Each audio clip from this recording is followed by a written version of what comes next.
अनिल जैहिंद जी, अनवर अली जी, Rajendra Pal Gautam ji, Jagdish Prasad ji, advocate Yunus जी, advocate Rajiv Ranjan जी, राजन जी, विजय चौधरी जी, संजय वाल्मीकि जी, विनोद चौधरी जी, मनोज प्रसाद प्रजापति जी, भागीरथ मांझी जी, भाइयों और बहनों, आप सबका यहां बहुत बहुत स्वागत।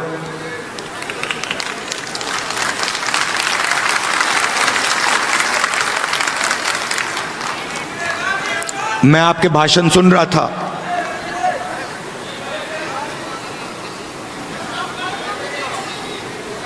संविधान की बात हो रही थी।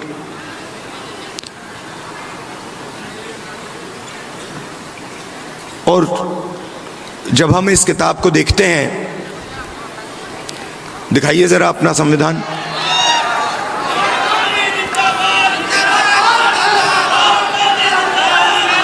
ये देखिए, जैसे ये अचानक संविधान इस हॉल के कोने कोने तक पहुंच गया, वैसा ही हम हिंदुस्तान में करना चाहते हैं। मगर हमारे लिए ये सिर्फ एक किताब नहीं है, ये इस किताब में हजारों साल की सोच है, हिंदुस्तान की सोच है।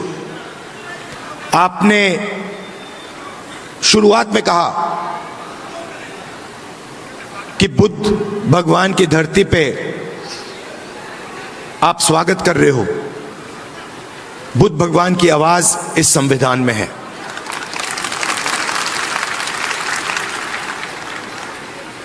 और हर स्टेट में जो बड़े से बड़े महापुरुष हुए हैं, चाहे नारायण गुरु जी हों, बसवना जी हों, फूले जी हों, गांधी जी हों, अंबेडकर जी हों, इन सब की आवाज इस संविधान में है। मगर सिर्फ उनकी आवाज इस संविधान में नहीं है। इस संविधान में एक और चीज है। इस संविधान में जो हजारों साल से इस देश में दलितों को, पिछड़ों को, आदिवासियों को, उनके खिलाफ जो अन्याय किया गया, जो लाखों करोड़ों रुपए, लाखों करोड़ों लोगों का जो दर्द है, दुख है, वो भी इस संविधान के अंदर आज तक है।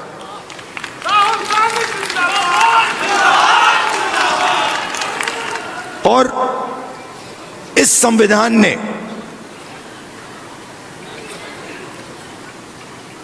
उस दर्द को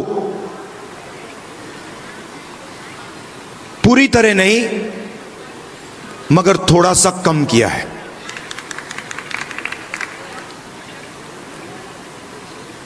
आज मैं यहां जब आ रहा था,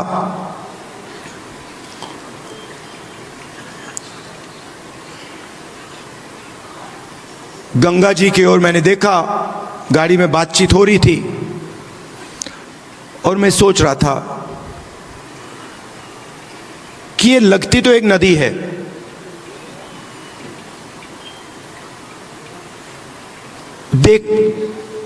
मैं इसको देख रहा हूं, एक नदी दिख रही है, मगर इसका पानी, इस नदी का पानी सब जगह है। अगर आपने आज सुबह पानी पिया तो वो आपके अंदर है, आपके खून में है। अगर आपने आज सुबह रोटी खाई तो उस रोटी में था। वैसे ही ये इस संविधान का विजन वही था। हम चाहते थे कि जैसे गंगा का पानी सब जगह जाता है, वैसे ही विजन था कि इस संविधान की जो सोच है वो हिंदुस्तान के कोने कोने में, हिंदुस्तान के हर व्यक्ति के अंदर, हर संस्था के अंदर जैसे गंगा का पानी जाता है वैसे जाए।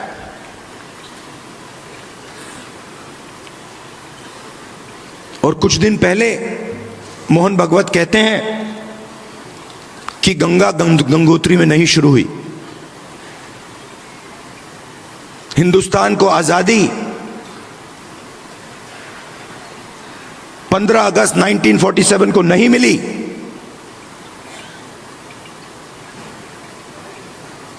बाद में मिली। तो अगर मोहन भागवत कह रहे हैं कि 15 अगस्त 1947 को आजादी नहीं मिली, तो वो इसको नकार रहे हैं। वो कह रहे हैं, खुले स्टेज में कह रहे हैं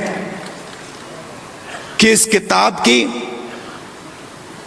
किताब में जो सोच है उसका हिंदुस्तान के लिए कोई मतलब नहीं है। यह आजादी का नतीजा नहीं था, क्योंकि उस समय मोहन भागवत के मुताबिक आजादी तो मिली नहीं।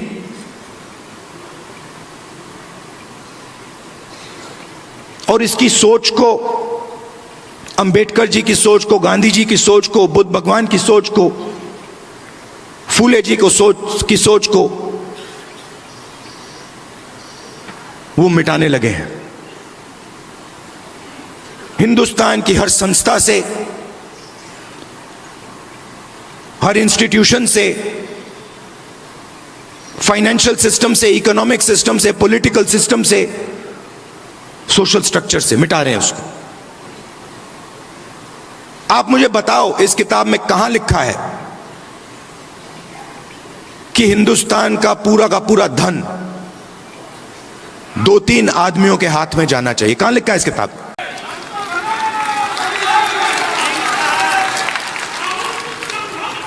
तो मोदी जी आते हैं, पार्लियामेंट में आते हैं, पहले कहते थे 400 सीट आएंगे तो इसको हम बदल देंगे। और फिर जब आप लोगों ने, हमने मिलकर मोदी जी को संविधान की सच्चाई समझाई, तो फिर पहले दिन इलेक्शन के बाद आए तो फिर ऐसे आए थे। मगर चाहते थे कि मैं उसको उठा के फेंक दूं। मगर हिंदुस्तान की जनता ने कहा, भैया अगर आपने सिर पे नहीं रखा तो हम तुम्हें उठा के फेंक देंगे।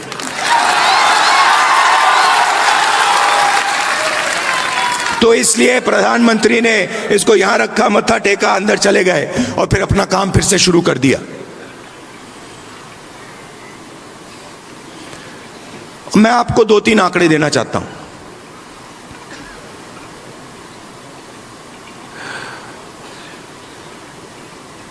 सबसे पहला आंकड़ा, आपने रिप्रेजेंटेशन की बात की। आपने कहा कि पॉलिटिकल रिप्रेजेंटेशन होना चाहिए।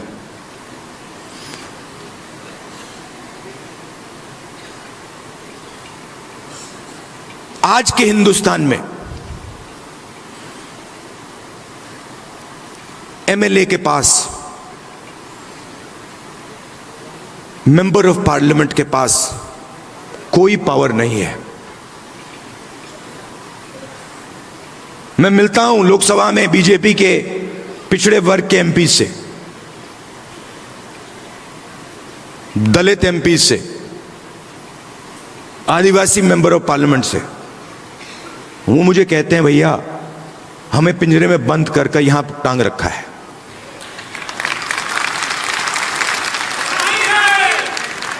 पावर कहीं और है, रिप्रेजेंटेशन कहीं और है। इसका यह मतलब नहीं है कि रिप्रेजेंटेशन नहीं मिलनी चाहिए, मिलनी चाहिए, जरूर मिलनी चाहिए और मिलनी चाहिए, मगर मेरा कहना है सिर्फ रिप्रेजेंटेशन से काम नहीं होने वाला है। हिंदुस्तान की सबसे बड़ी कंपनियों की लिस्ट निकालिए, अदानी, अंबानी, टाटा, बिरला, लिस्ट निकालिए, 500 कंपनी की लिस्ट निकालिए। इनको हिंदुस्तान की सरकार देश का पूरा धन पकड़ा रहा है। एयरपोर्ट्स, पोर्ट्स, सेलफोन, सारा का सारा धन इन 500 लोगों को पकड़ाया जा रहा है। और मैं आपसे पूछना चाहता हूं, इन 500 लोगों में से, इन 500 कंपनी के मालिक में से आप मुझे एक पिछड़ा वर्ग का व्यक्ति का नाम बता दो, एक दलित, एक आदिवासी का नाम आप मुझे बता दो। आपको एक नाम नहीं मिलेगा। इन कंपनियों की मैनेजमेंट टीम की लिस्ट निकालो, उसमें दिखा दो मुझे, एक दलित नाम दिखा दो, एक आदिवासी नाम दिखा दो, एक पिछड़े वर्ग का नाम दिखा दो, एक माइनॉरिटी का नाम दिखा दो।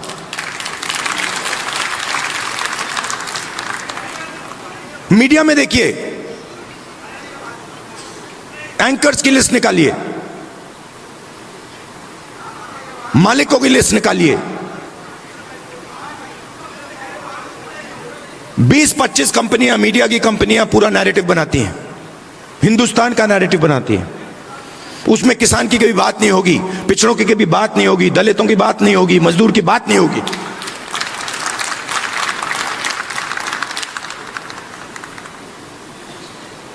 कुछ साल पहले मैं सोच रहा था, ये किसानों की बात क्यों नहीं करते, सच्चे मुद्दे क्यों नहीं उठाते, बेरोजगारी की बात क्यों नहीं करते।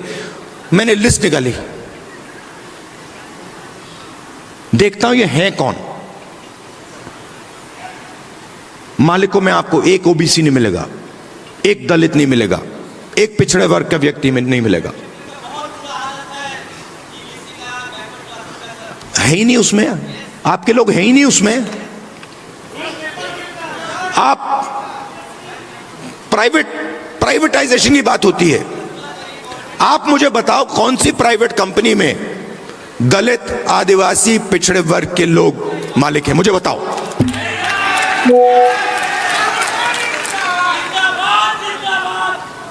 मैं कल कुछ दिन पहले रात को एम्स गया, मेट्रो स्टेशन में लोग वहां 600-700 लोग लेटे हुए हैं, किसी को कैंसर हुआ है, दिल की बीमारी है, वाल्व नहीं काम कर रहा, सांस नहीं ले पा रहे हैं, टॉयलेट नहीं वहां पे, खाने को नहीं है, प्राइवेट अस्पताल में जा नहीं सकते।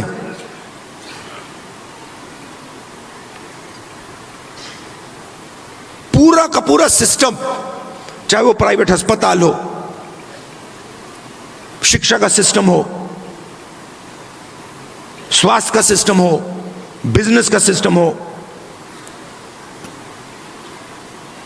आपके लोग हैं ही नहीं उसमें। आपने लड़ाई लड़ी, बहुत अच्छी लड़ाई लड़ी, और राजनीतिक रिप्रेजेंटेशन आपने पा लिया, मगर अगर मैं आपको सच्चाई बताऊं तो आपको सत्ता कहीं नहीं मिली। क्योंकि हुआ क्या, जब इन लोगों को पता लगा कि पिछड़ा वर्ग, दलित ये रिप्रेजेंटेशन ले रहे हैं,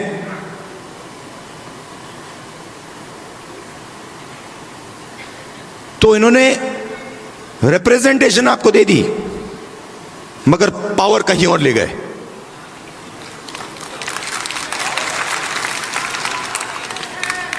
पावर कहां गई? Power Adani Ambani, power RSS, हर संस्था में अपने लोगों को डाल देते हैं। मैंने लिस्ट बनाई, आरएसएस के जो अपॉइंटीज हैं, हजारों अपॉइंटीज होते हैं सरकार में, बोर्ड, कॉर्पोरेशन, गवर्नर, हजारों होते हैं। मैंने लिस्ट निकाली, ये आरएसएस सत्ता के सिस्टम में किसको डाल रहा है। उसमें आपको एक पिछड़े वर्ग का नहीं मिलेगा, एक दलित नहीं मिलेगा, एक आदिवासी नहीं मिलेगा। बजट, हिंदुस्तान का बजट 90 लोग बांटते हैं। एमपी एमएलए बजट नहीं बांटते। जो धन है वो 90 अफसर बांटते हैं, secretary to government of India. मैंने लिस्ट निकाली, ये है कौन? आपकी आबादी, पिछड़े वर्ग की आबादी 50% है, कम से कम। कोई जानता नहीं है। आज तक कोई ये नहीं कह सकता कि गारंटी कह के मैं कह रहा हूं कि भैया 50% है। ये कह सकते हैं कि हाँ 50%, कम से कम 50 है, 50 से 55 भी हो सकती है, 60 भी हो सकती है, पता नहीं, मगर 50 से कम नहीं है। दलितों की 15%, आदिवासियों की 8%। सारी समस्याओं का कोई समाधान है?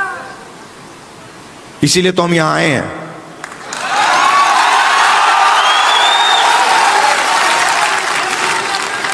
तो तकरीबन 90% दलित, आदिवासी, पिछड़े वर्ग के लोग माइनॉरिटी हैं। और अगर आप उन अफसरों की लिस्ट देखें तो 90 में से 3 ओबीसी वर्ग के हैं। आपकी आबादी 50%, 90 में से 3 आपके। और अगर हिंदुस्तान की सरकार 100 रुपए खर्च करती है बजट में, 100 रुपए बांटती है, तो ओबीसी अफसर 5 रुपए का निर्णय लेते हैं।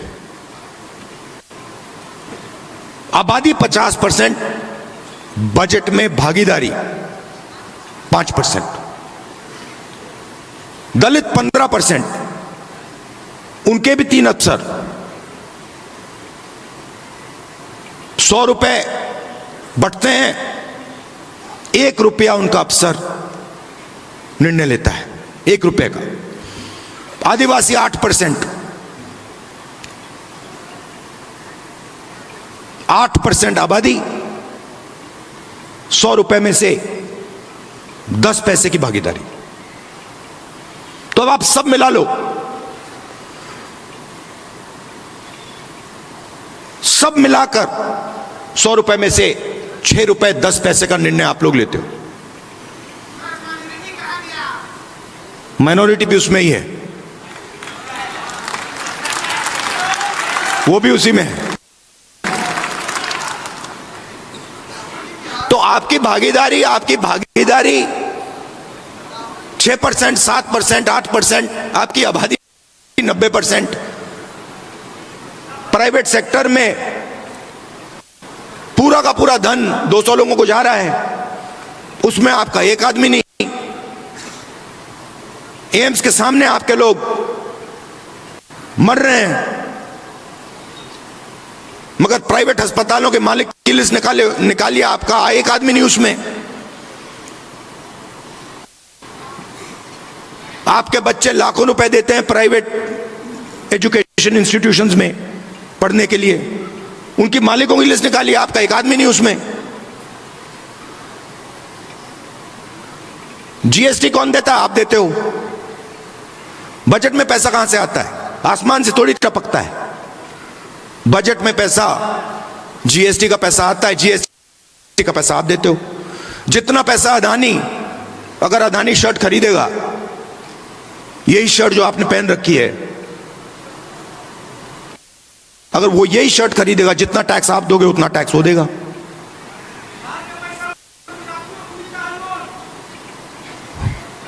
तो हो क्या रहा है? आप मेहनत कर रहे हो, आप जीएसटी दे रहे हो, आपके जेब में से पैसा निकलता है, महंगाई बढ़ती है, आपका पैसा कहां जाता है? प्राइवेट अस्पताल में जाता है, प्राइवेट यूनिवर्सिटियों में जाता है, सीधा ट्रांसफर हो रहा है। दलित, आदिवासी, पिछड़े वर्ग, माइनॉरिटीज, आपके जेब में से पैसा ट्रांसफर हो रहा है बस, और आप देखते रह रहे हो। ये प्रॉब्लम है। अब पहला कदम हमारे लिए क्या है, मैं आपको बता देता हूं। पहला कदम हमें यह पता लगाना है कि सच्ची स्थिति क्या है, सच्ची सिचुएशन क्या है। जाति जनगणना, और हम छोड़ने वाले नहीं है। और ये बिहार वाला जाति जनगणना नहीं, ये फेक जो जाति जनगणना इन्होंने किया है लोगों को बेवकूफ बनाने वाला, ये नहीं। और जाति जनगणना के बाद आप क्या एक्शन लेंगे वो सबसे जरूरी है। जाति जनगणना क्या है? जाति जनगणना एक्सरे जैसा है। किसी को चोट लगती है, डॉक्टर के पास जाता है, कहते हैं डॉक्टर मेरे हाथ में दर्द है। डॉक्टर एक्सरे करता है, कहता है हाँ हाथ टूटा हुआ है। तो जाति जनगणना एक्सरे, एमआरआई जैसी चीज है। उससे दूध का दूध, पानी का पानी हो जाएगा। सबको पता लग जाएगा हमारी आबादी इतनी है, भागीदारी इतनी है। मगर उसके बाद जाति जनगणना के बेसिस पे पॉलिसी बननी चाहिए। तो हमारा विजन क्या है कि हिंदुस्तान का पूरा जो सिस्टम है जो कोलैप्स कर रहा है, क्यों कोलैप्स कर रहा है? क्योंकि अन्याय है। गरीब लोगों के पास रोजगार नहीं है, किसान को सही आमदनी नहीं मिलती, मजदूर को सही कॉम्पेंसेशन नहीं मिलती। क्यों? क्योंकि पूरा का पूरा धन वही 10-15 लोगों के हाथ में जा रहा है। तो एक बार जाति जनगणना होगा, हमें पता लग जाएगा कि किसकी कितनी आबादी है और हिंदुस्तान के सिस्टम में उसकी कितनी भागीदारी है। प्राइवेट अस्पतालों में कितनी भागीदारी है, कॉलेजेस यूनिवर्सिटीज में कितनी भागीदारी है, मीडिया में कितनी भागीदारी है, कॉर्पोरेट इंडिया में कितनी भागीदारी है, ब्यूरोक्रेसी में कितनी भागीदारी है। और उसके बाद हम सही प्रकार से विकास की बात कर पाएंगे। बिना जाति जनगणना विकास की सही तरीके से बात नहीं की जा सकती है। तो इसीलिए मैंने पार्लियामेंट हाउस में कहा है, साफ कहा है कि चाहे कुछ भी हो जाए, मोदी जी के सामने मैंने कहा है